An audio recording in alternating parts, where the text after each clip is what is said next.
Sagradas Escrituras. 22º livro do Novo Testamento. Segunda Epístola de Pedro, capítulo 1. Simão Pedro, servo e apóstolo de Jesus Cristo, aos que conosco alcançaram fé igualmente preciosa pela justiça do nosso Deus e Salvador Jesus Cristo, graça e paz vos sejam multiplicadas, pelo conhecimento de Deus, e de Jesus nosso Senhor, visto como o seu divino poder nos deu tudo o que diz respeito à vida e piedade, pelo conhecimento daquele que nos chamou pela sua glória e virtude, pelas quais ele nos tem dado grandíssimas e preciosas promessas, para que por elas fiqueis participantes da natureza divina, havendo escapado da corrupção, que pela concupiscência há no mundo. E vós também, pondo nisto mesmo toda a diligência, acrescentai à vossa fé a virtude, e a virtude a ciência, e a ciência a temperança, e a temperança a paciência, e a paciência a piedade, e a piedade o amor fraternal, e ao amor fraternal a caridade. Porque, se em vós houver e abundarem estas coisas, não vos deixarão ociosos nem estéreis no conhecimento de nosso Senhor Jesus Cristo. Pois aquele em quem não há estas coisas é cego, nada vendo ao longe, havendo-se esquecido da purificação dos seus antigos pecados. Portanto, irmãos, procurai fazer cada vez mais firme a vossa vocação e eleição, porque, fazendo isto, nunca jamais tropeçareis. Porque assim vos será amplamente concedida a entrada no reino eterno de nosso Senhor e Salvador Jesus Cristo. Por isso não deixarei de exortar-vos sempre acerca destas coisas, ainda que bem as saibais, e estejais confirmados na presente verdade. E tenho por justo, enquanto estiver neste tabernáculo, despertar-vos com admoestações, sabendo que brevemente hei de deixar este meu tabernáculo, como também nosso Senhor Jesus Cristo já me tem revelado. Mas também eu procurarei em toda ocasião que depois da minha morte tenhais lembrança destas coisas. Porque não vos fizemos saber a virtude e a vinda de nosso Senhor Jesus Cristo, seguindo fábulas artificialmente compostas, mas nós mesmos vimos a sua majestade. Porquanto ele recebeu de Deus Pai honra e glória, quando da magnífica glória lhe foi dirigida a seguinte voz: Este é o meu Filho amado, em quem me tenho comprazido.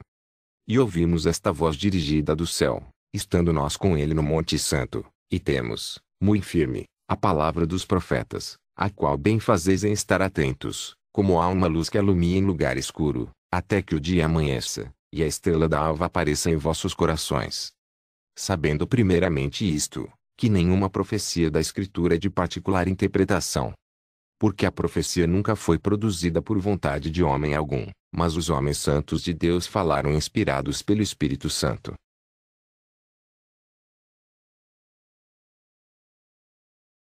Segunda Epístola de Pedro, capítulo 2. E também houve entre o povo falsos profetas, como entre vós haverá também falsos doutores, que introduzirão encobertamente heresias de perdição, e negarão o Senhor que os resgatou, trazendo sobre si mesmos repentina perdição.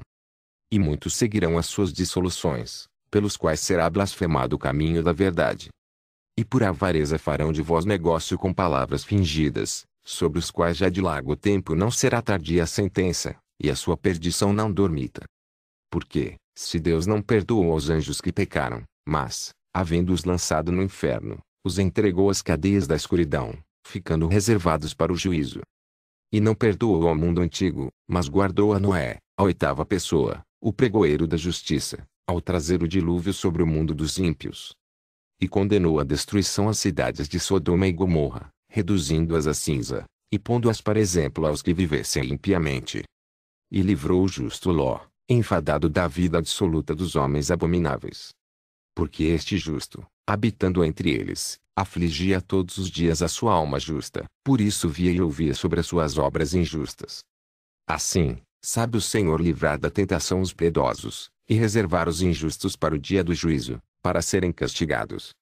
Mas principalmente aqueles que segundo a carne andam em concupiscências de imundícia, e desprezam as autoridades, atrevidos, obstinados, não receando blasfemar das dignidades.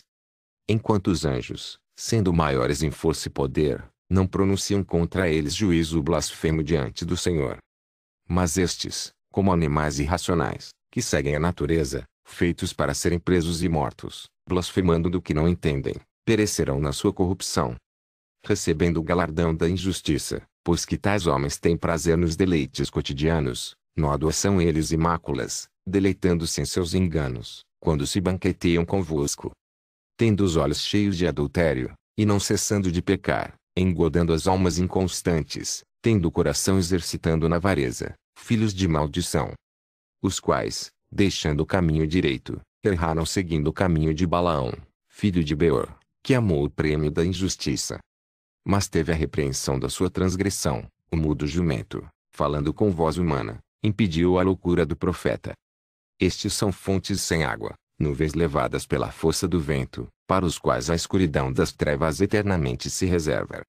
Porque, falando coisas muito arrogantes de vaidades, engodam com as concupiscências da carne, e com dissoluções, aqueles que se estavam afastando dos que andam em erro, prometendo-lhes liberdade, sendo eles mesmos servos da corrupção.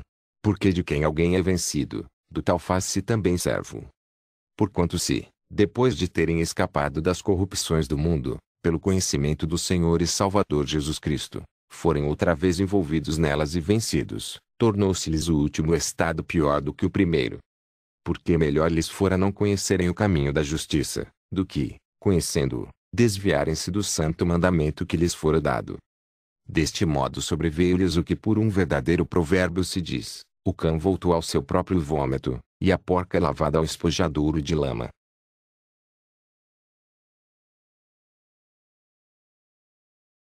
Segunda Epístola de Pedro, capítulo 3. Amados, escrevo-vos agora esta segunda carta, em ambas as quais desperto com exortação o vosso ânimo sincero, para que vos lembreis das palavras que primeiramente foram ditas pelos santos profetas, e do nosso mandamento, como apóstolos do Senhor e Salvador. Sabendo primeiro isto, que nos últimos dias virão escarnecedores, andando segundo as suas próprias concupiscências. E dizendo: onde está a promessa da sua vinda? Porque desde que os pais dormiram, todas as coisas permanecem como desde o princípio da criação. Eles voluntariamente ignoram isto, que pela palavra de Deus já desde a antiguidade existiram os céus, e a terra, que foi tirada da água e no meio da água subsiste. Pelas quais coisas pereceu o mundo de então, coberto com as águas do dilúvio. Mas os céus e a terra que agora existem pela mesma palavra se reservam como tesouro, e se guardam para o fogo, até o dia do juízo, e da perdição dos homens ímpios. Mas, amados, não ignoreis uma coisa, que um dia para o Senhor é como 1000 anos, e 1000 anos como um dia. O Senhor não retarda a sua promessa, ainda que alguns a tenham por tardia, mas é longânimo para conosco, não querendo que alguns se percam, senão que todos venham a arrepender-se. Mas o dia do Senhor virá como ladrão de noite, no qual os céus passarão com grande estrondo, e os elementos, ardendo, se desfarão, e a terra, e as obras que nela há, se queimarão. Havendo, pois, de perecer todas estas coisas, que pessoas vos convencerem santo trato, e piedade. Aguardando, e apressando-vos para a vinda do dia de Deus, em que os céus, em fogo se desfarão, e os elementos, ardendo, se fundirão. Mas nós, segundo a sua promessa, aguardamos novos céus e nova terra, em que habita a justiça. Por isso, amados, aguardando estas coisas, procurai que deles sejais achados imaculados e irrepreensíveis em paz. E tende por salvação a longanimidade de nosso Senhor, como também o nosso amado irmão Paulo vos escreveu, segundo a sabedoria que lhe foi dada. Falando disto, como em todas as suas epístolas, entre as quais há pontos difíceis de entender, que os indoutos e inconstantes torcem, e igualmente as outras escrituras, para sua própria perdição. Vós, portanto, amados, sabendo isto de antemão, guardai-vos de que, pelo engano dos homens abomináveis, sejais juntamente arrebatados, e descaiais da vossa firmeza. Antes crescei na graça e conhecimento de nosso Senhor e Salvador, Jesus Cristo. A Ele seja dada a glória, assim agora, como no dia da eternidade. Amém.